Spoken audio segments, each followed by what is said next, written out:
All right. Yay. Okay. Yes. Okay. So we are broadcasting on Instagram and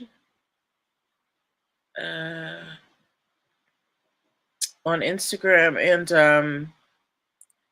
all the other ones. And now I'm gonna go live here on a fan base.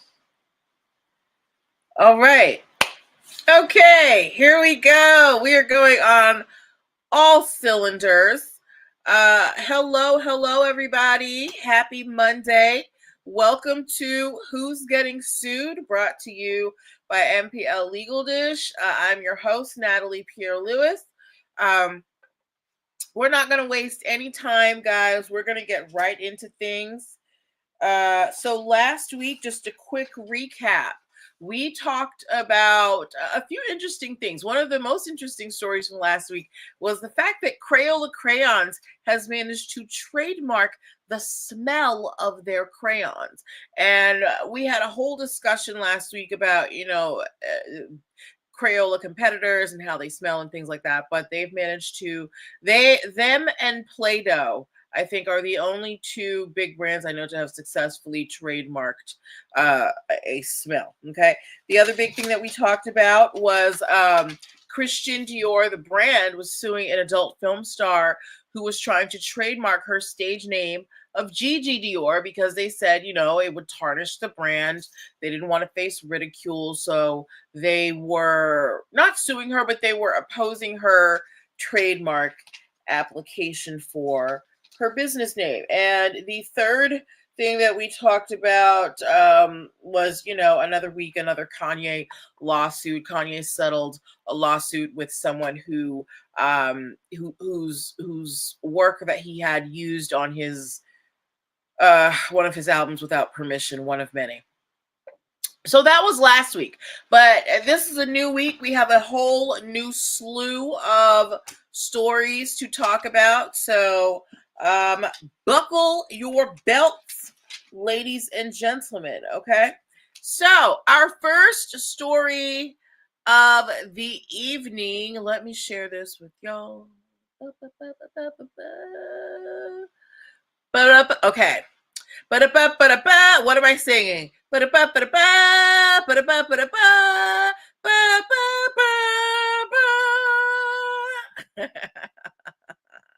How many of you guys watched the big game last night or the Super Bowl? Now, before the Super Bowl, remember I talked to you guys about checking out the ads and stuff and seeing who used Super Bowl and who used like the big game, right?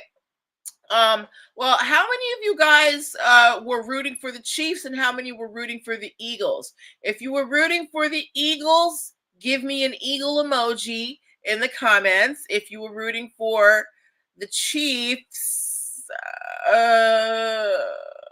I'm not sure what you should give me, but just put something in there, okay? If you were rooting for the Eagles, give me a bird emoji. If you're rooting for the Kansas City Chiefs, give me, I don't know, give me a horse emoji or something. Anyway, if you didn't know, if you're not a big football person, this was the Chiefs' third year in a row at the Super Bowl, and they won the prior two. So of course they were favored to win this what you call it game, right? Unfortunately, the Chiefs were not able to pull that off. But had they been able to, they were going to have an interesting not pickle, but situation on their hands. So if the Chiefs had won this third Super Bowl in a row, people were obviously going to start calling it a three-peat. But if you didn't know, the word three-peat is actually trademarked. The former coach of the Lakers, Pat Riley, he trademarked that phrase in the, I want to say, the late 80s, early 90s, because he was so sure that the Lakers were going to do well. So Pat Riley said, hey, if the Chiefs win, they can use the term 3P long as they, break me off a little bit of cash, okay? So this is the power of trademarks and owning your intellectual property, right? Pat Riley didn't know that, the Chiefs were going to be in this space at the Super Bowl. He did it years ago, because he believed in the talent of the Lakers and he put his money where his mouth is. And had the Chiefs won, Pat Riley was going to have an opportunity to make some money because he could have licensed out the use of the word three-peat for, whatever the Chiefs wanted to do had they won. Unfortunately, they didn't. Did anybody watch the game? It was a bit painful to watch the first 2.5 quarters. But the Chiefs managed to, come back to a respectful score. At one point, I think the score was like 0-33, and I was like, just go home. But they managed to score a respectful thing. But yeah, so that it would have been very interesting to see them using the three-peat, to describe their third win in a row. Let me close these out, okay, so I don't get confused. Next story that we are talking about. Again, we are talking about the power of owning intellectual property. If you have ever heard of the Proud Boys, you know what? We're not going to give them too much shine. If you don't know who the Proud Boys are a hate group who, during the 2020 election, attacked a historically Black church in DC, right? So they caused damage, of course. The church took the Proud Boys to court, and the Proud Boys never responded, meaning they just paid the lawsuit dust. So the church ended up getting a default judgment against the Proud Boys for $2.8 million, right? So since the Proud Boys basically were trying to pay it dust, what the court did was they took a piece of property that the Proud Boys organization owned, which was their trademark, and they have transferred ownership to the church. Now, if you didn't know, Proud Boys, they sell merch, right, to support their cause of hate and whatever. So let's say if the Proud Boys decides to continue and they still want to sell merch, they're not going to be able to make money off of that because this historically Black church known as Metropolitan African Methodist Episcopal Church now owns the trademark for the Proud Boys. Okay, so this is a good way of sticking it to them in the wallet because you're trying to sell merch so you can spread hate, and now everything that you sell, all the profit goes to this church. So find something else to do with your time. Okay. Any comments?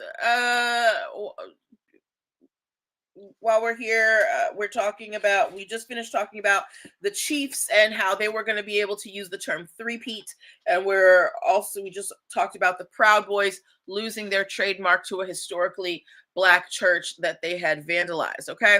If you just popped in, you are watching Who's Getting Sued This Week. This is where we learn business and legal concepts using pop culture and celebrity news. I am Natalie Pierre-Lewis, and I am the host of the show. Hold on a second. Okay. And I'm the host of the show. And I'm also a business attorney who loves helping creatives and entrepreneurs get their businesses off the ground. So if you need help with that, I want you guys to go to this link right here and, book yourself a free 15-minute consultation. Okay. Moving on to our next story of The evening. Let me. Is this the one that I wanted? No. No. Okay. I'm going to put this person's picture up. And when I put this person's picture up, I want you to tell me the first thing that comes to mind in terms of their work. When you see this person, type it in the comments. Let me know what you think of in terms of their work.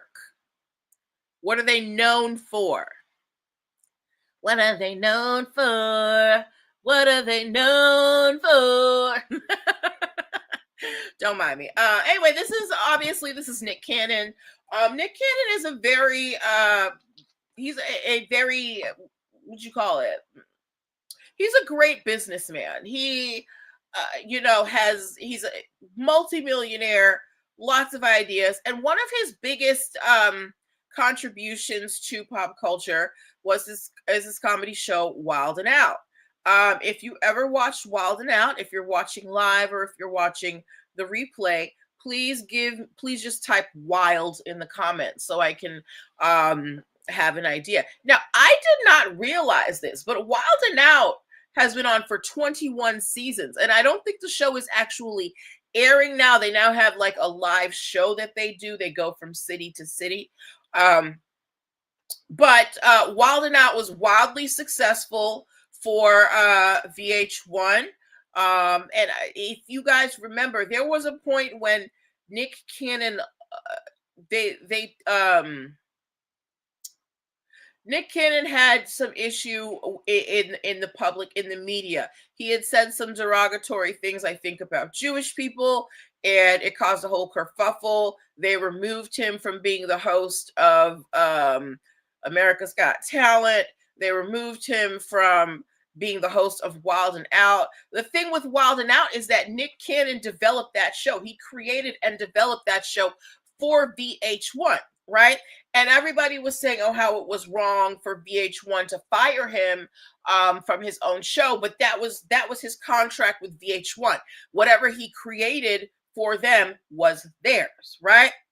Now, Nick Cannon's contract with VH1 in terms of hosting the show, of course, has since ended. But hold on, let me put this up real quick. Hold on one second, guys. I want to remove this, and I want to add. I want to show you the Wild and Out picture, just because it's going to make sense why I wanted to show you this before I showed you the next thing. So this is, a visual of Wild and Out. This was the style of font that they used. It was very colorful, very crazy font, right? Now, again, like I said, Nick Cannon has since finished his stint with VH1. He is no longer hosting the show on television, but that doesn't mean that Nick Cannon is ready to stop letting the money roll in. Do we have anybody here who watches Zeus Network? If you watch anything on Zeus Network, let me know in the comments. I do not. I have heard things, I have seen clips online, but I'm not spending 1 red cent on Zeus Network. I'm sorry. But to anybody getting money from there, I'm happy you're getting money. Now, Nick Cannon, as someone who enjoys money, he was given a contract by Zeus Network to develop a show for them, and he did. He called this show, and the show is called Bad versus Wild. Now, if you're looking at the visual, you can see that there seems to be a similarity between Nick Cannon's there seems to be similarities between the Wild and Out font and the what do you call that? The Bad versus Wild font, right?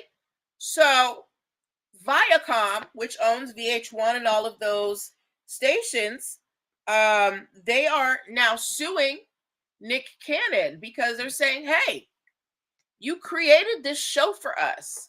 And now you've basically taken the show and brought it to another network. That's not what we agreed to, right? So there's probably going to be a battle over this. But I want to know from you guys as a savvy audience, right? Nick Cannon created the Wild and Out style of show, whatever it is. I'm not going to say that it's unlike any other show because I'm sure it was inspired by other things.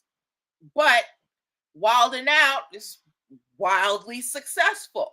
So, of course, VH1, Viacom, they want to protect that intellectual property, right? That trademark, that brand. So they don't want people creating, even the person who created it for them, they don't want them going out and creating it for someone else. It's like when you have a non-compete clause. When you work, if you work for some companies, they may make you sign something that says you can't, do this type of work or work with anybody in our field for such and such many years within a certain distance, right? I don't know if Nick Cannon had that with Viacom. However, Wild and Out is still on tour. So it's still, in the zeitgeist. Now, Bad versus Wild, you can't watch it if you don't have a subscription to Zeus. So, I'm not even sure what the viewership is like. But VH1 has 21 seasons, in the bank that they want to make money off of in syndication. And they probably feel like having this Bad versus Wild, which is essentially just a new version of Wild and Out, may take away from their viewership. So I want to know what you think about this. Do you think Viacom is doing too much in terms of in suing Nick Cannon, or are they just trying to protect their investment? They said they had a contract with Nick. They said, we want you to create stuff for us, and that stuff stays ours. Nick did that, right? And his contract is done. So now he's going out and he's creating for other spaces, which he is allowed to do. But is his show, Bad versus Wild, too close to Wild and Out? I mean, they both have Wild in the title. I have not seen Bad versus Wild. If somebody want to lend me their Zeus Network, login info, I might check it out, or I'll just, YouTube a couple of snippets. But I can't imagine that it's super different from Wild and Out. But what do we think about this? Should they be able to sue Nick Cannon for this idea? Because Nick Cannon created it, even if he created it for them.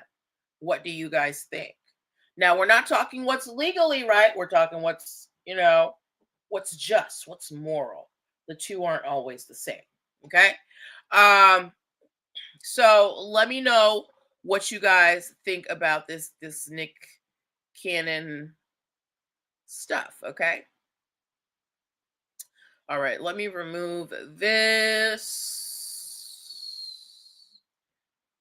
Stop screen. Okay. And all right, so we've gotten through that story and that story. Next one I want to talk to you guys about.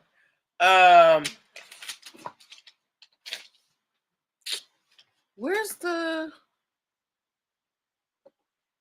Okay.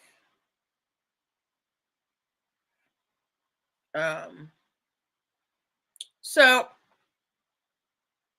I'm sure you guys know, you guys are very familiar with this company right here, Meta. Meta used to be known as Facebook, and Facebook still exists as an app, but the company that owns Facebook is now called Meta, of course. And like most companies out here, Meta is getting into the AI game. And there has been a lot of talk, a lot of controversy out here over how these AI programs are being trained. A lot of creatives, authors, and things like that. They're saying that people are pirating copyrighted work to train these AI models, which isn't fair because if the work is copyrighted, it has ownership, which means that owner gets to determine who gets to use their stuff. So if you're taking copyrighted work with the active copyrights and you're using it without that creator's permission, that is copyright infringement. Okay, so there has been a big discussion over that. And recently it was found that Meta staff, they pirated about 82 terabytes of information to train their AI program. Now, we're talking 82 terabytes, right? Think about now, most of us, we're out here, if we have a 1 terabyte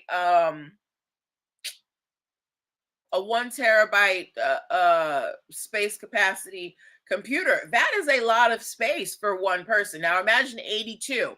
So they're saying Meta not stole, but inappropriately used 82 terabytes of information, and they're pretty sure a lot of it was copyrighted, it had active copyrights on it. So I'm sure down the line there are going to be more lawsuits against Meta and this, but this is the problem with intellectual property and not keeping up with technology. There's no way to, for you as an individual author who's writing your book, and you've had your book printed, there's no way that you can preempt someone if they take a copy of your book and use it to train their AI, because once it's in there, it's in there. How are we going to assess the damages of what using your work to train that AI costs? So I expect to see a lot of lawsuits in the future against Meta for the type of AI that they use. But for those of you who are programmers out here who are training AI, you want to be very careful. Do your best, do your due diligence to make sure that the items that you're using to train your programs are in the public domain and that they do not have active copyrights where you need to get people's permission to use them. Okay? All right. Next story. What's this? Okay. We're going to do this one. Okay. So, all of us at one point or another, if we are reasonably proficient with technology, have pirated music, visuals, whatever, right? We've all done it at one point or another, whether we knew it was wrong or not. I was pirating in college and stuff like that. I didn't know. I mean, it wasn't illegal at the time, basically. But anyway, we have all pirated. We all had our websites that we went to, right? And while it didn't seem like a big deal to us, we're just like, oh, we're just downloading it, right? These pirate websites are a big deal. And you can get in a lot of trouble for them if you run one.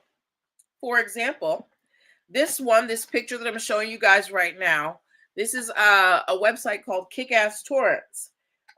This website was run by a gentleman by the name of Artem Volin. Mr. Artem Volin was from the Ukraine, and he is believed to have been sitting on about $1 billion worth of copyrighted material on his website, Kick-Ass Torrents, where you could access movies, TV shows, all of that for, the free or whatever. And Mr. Artem Volin has been arrested for this. He was arrested in Poland, and they are now seeking to extradite him to the United States. So this gentleman was just, for you, he might seem like, you looking out, bro, because you're putting all of these movies and stuff and shows on the web for people to access at their leisure without having to go through a streaming app, but you're putting yourself at risk because now this gentleman has been detained outside of his home country and another country is seeking extradition. Intellectual property is real and it has real consequences, especially when you're talking about these big movie houses, these media houses. They want their money, okay? So please be careful. And if you used to use kick-ass torrents, I'm sorry that your thing is gone. Did I not download this picture? Oh gosh.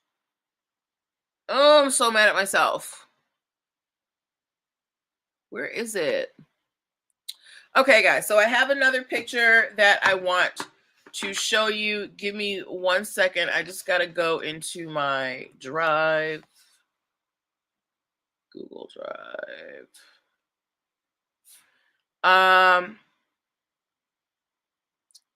You know what I mean? I need a video.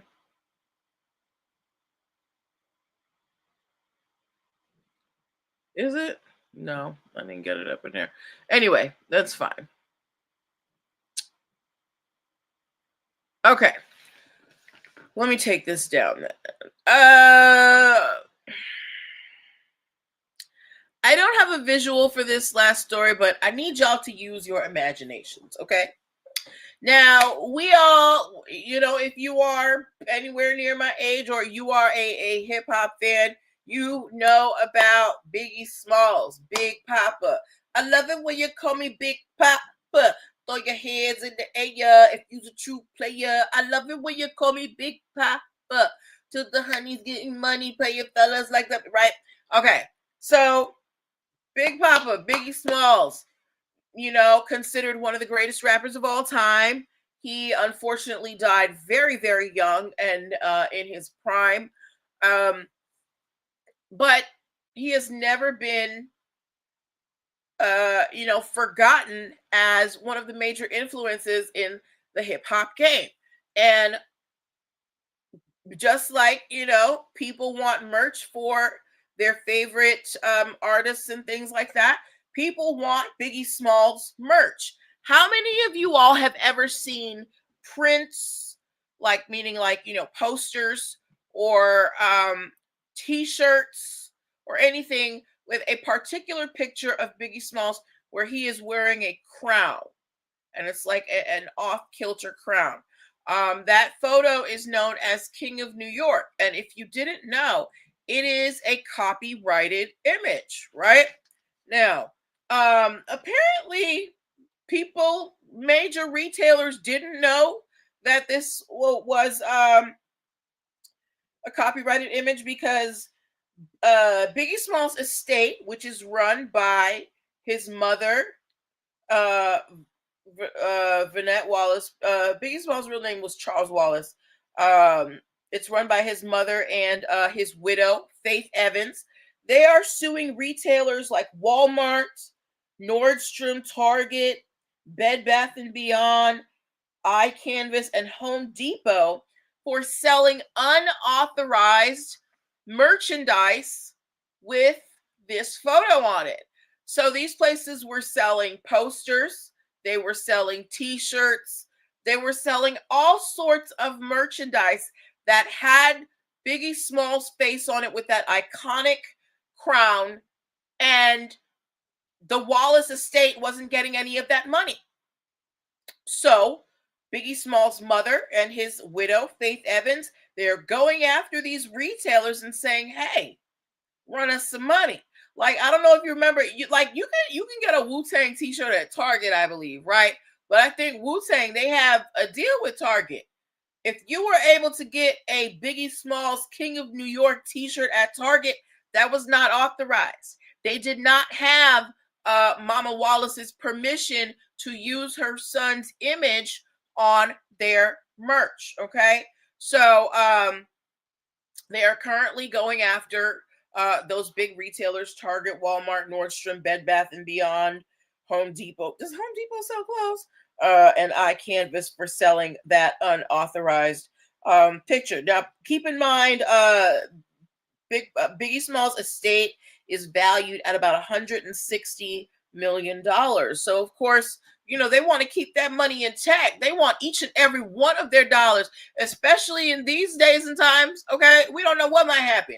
So, this is just again to let you guys know you can't just use somebody's face for your merch, especially if they're famous. There are licensing agreements to use the faces of your favorite celebrities. It's not a free for all. Well, if you're using it to make money, let me say that. If you let's say you take your favorite picture of your celebrity and you make yourself a t-shirt, that's one thing, right? Because you made it for yourself. But if you're going out and making these t-shirts and selling them to other people, that is an issue. That's where the issue lies. Okay, so you need to be very careful when making these tribute items for celebrities. Okay, you don't want to get caught up in an infringement lawsuit. Okay, so those were the stories that I had for you today. We talked about the Chiefs and the possible use of three-peat had they won. We talked about the Proud Boys losing their trademark. We talked about Meta pirating 82 terabytes of information to train their AI. We talked about Nick Cannon being sued by Viacom for essentially recreating Wild and Out for the Zeus Network. We talked about a Ukrainian citizen who is currently in the process of being extradited to the U.S. for running one of the biggest pirating sites ever. And we also talked about the Biggie Smalls estate suing large retailers for selling unauthorized Biggie Smalls merch of the image of himself of him with the crown on it. Okay, so those were the stories that I wanted to share with you guys. Hopefully, you enjoyed them. I know the shows have been a little short the last few weeks. I just haven't had enough stories to stretch the show out to an hour. If you guys find anything that you would ever want me to talk about, please let me know. I love it. Love it when you guys send me stories, okay? And also, if you are planning on starting your businesses at the top of this year or getting your trademarks at the top of this year, hit your girl up right there in the banner, free 15-minute consultations for first-time clients, okay? So this is where I'm going to leave you. Have a wonderful evening. Take care of yourselves. I will be dividing these up and putting them on the YouTube later in the week. And talk to you later. Bye.